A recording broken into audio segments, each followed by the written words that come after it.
Shalom Bapak Ibu Saudara yang dikasihi Tuhan, bertemu lagi dalam Pastor Talk dengan saya Pastor Rian Tanuwijaya.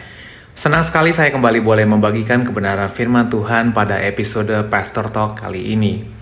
Saya berdoa bahwa setiap firman Tuhan yang dibagikan bisa memberkati kehidupan kita semua, sehingga kita yang mendengarkan dapat terus berjalan dalam terang Tuhan dan menyadari bahwa Tuhan sedang bekerja dalam kehidupan kita, meskipun kita mungkin tidak melihatnya. Karena setiap firman yang ditabur tidak akan pernah kembali dengan sia-sia, namun mengerjakan perkara yang besar dan pastinya berhasil di dalam nama Yesus. Amin. Hari ini judul yang akan saya bagikan buat saudara sekalian adalah worship sama dengan obedience.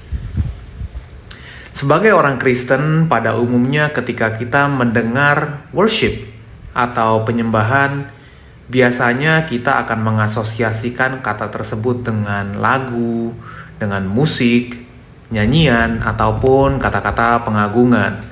Dan betul sekali bahwa hal-hal yang saya sebutkan barusan itu termasuk dalam bagian dari worship atau penyembahan.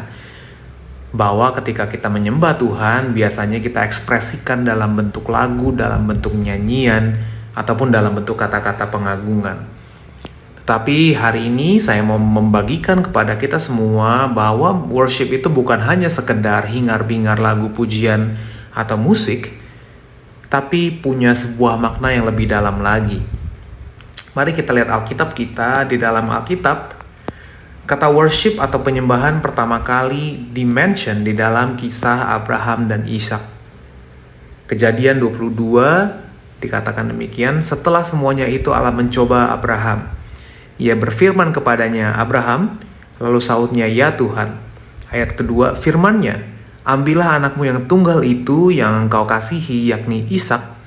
Pergilah ke tanah Moria dan persembahkanlah dia di sana sebagai korban bakaran pada salah satu gunung yang akan kukatakan kepadamu.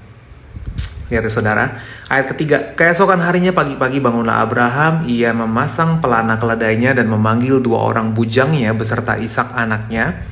Ia membelah juga kayu untuk korban bakaran itu dan berangkatlah ia dan pergi ke tempat yang dikatakan Allah kepadanya. Ayat keempat, ketika pada hari ketiga Abraham melayangkan pandangnya, kelihatanlah kepadanya tempat itu dari jauh. Dan ayat kelima, kata Abraham kepada kedua bujangnya itu, tinggallah kamu di sini dengan keledai ini, aku beserta anak ini akan pergi ke sana, kami akan sembahyang, sesudah itu kami kembali kepadamu.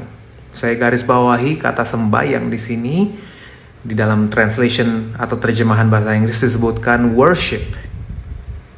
Dan kalau kita telaah lebih dalam lagi saudara, kata sembahyang di sini dalam bahasa aslinya adalah syakah, yang artinya untuk bersujud atau worship. Inilah pertama kalinya worship dimension di dalam Alkitab kita.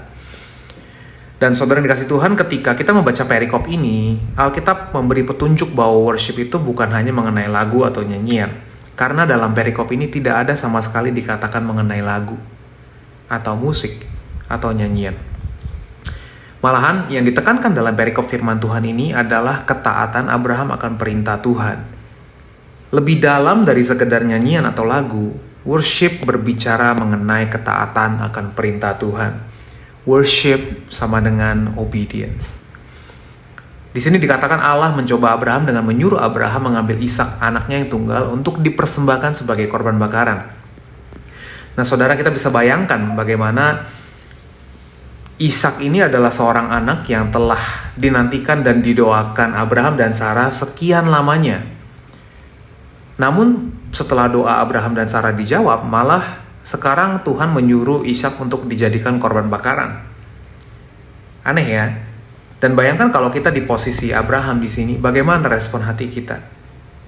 Mungkin kita akan marah, kita akan sedih. Kenapa anak yang selama ini kami doakan, kami nantikan, Tuhan mau ambil lagi sepertinya. Yang uniknya di dalam perikop ini tidak sekalipun dikatakan Abraham mempertanyakan atau protes tentang perintah Tuhan ini. Malah lebih parahnya lagi saudara, Tuhan juga merahasiakan tempatnya pada Abraham. Ketika Tuhan memberi petunjuk ini kepada Abraham, Tuhan cuma mengatakan, pada salah satu gunung yang akan kukatakan kepadamu. Jadi belum dikasih tahu saudara. nanti baru akan kukatakan kepadamu. Nah, sudahlah diperintah untuk korbankan anaknya, Abraham ini juga dirahasiakan dari keseluruhan informasinya, di mana anak ini harus dikorbankan gitu ya. Secara manusiawi pastinya akan ada ketakutan. Namun di sini satu hal yang kita dapat teladani dari Abraham adalah ketaatannya akan perintah Tuhan. Meskipun di sini perintah Tuhan ini sepertinya ketika kita dengar itu tidak masuk akal. Terlebih lagi juga infonya sepertinya setengah-setengah gitu ya. Ada hal-hal yang dirahasiakan. Tetapi Abraham terus melangkah tanpa keraguan sedikit pun karena Abraham tahu Tuhan baik. Dan kalau Tuhan baik, Tuhan pasti tidak akan merancangkan yang jahat pada Abraham. Inilah worship yang sebenarnya, Bapak Ibu Saudara sekalian. Worship adalah obedience. Penyembahan adalah ketaatan akan Tuhan. Kalau Tuhan perintahkan kita untuk memaafkan orang lain, melepaskan pengampunan, mungkin saat itu kelihatannya tidak masuk di akal. Lakukanlah. Inilah worship yang sesungguhnya. Tuhan Yesus memberkati kita semua. Mari kita berdoa.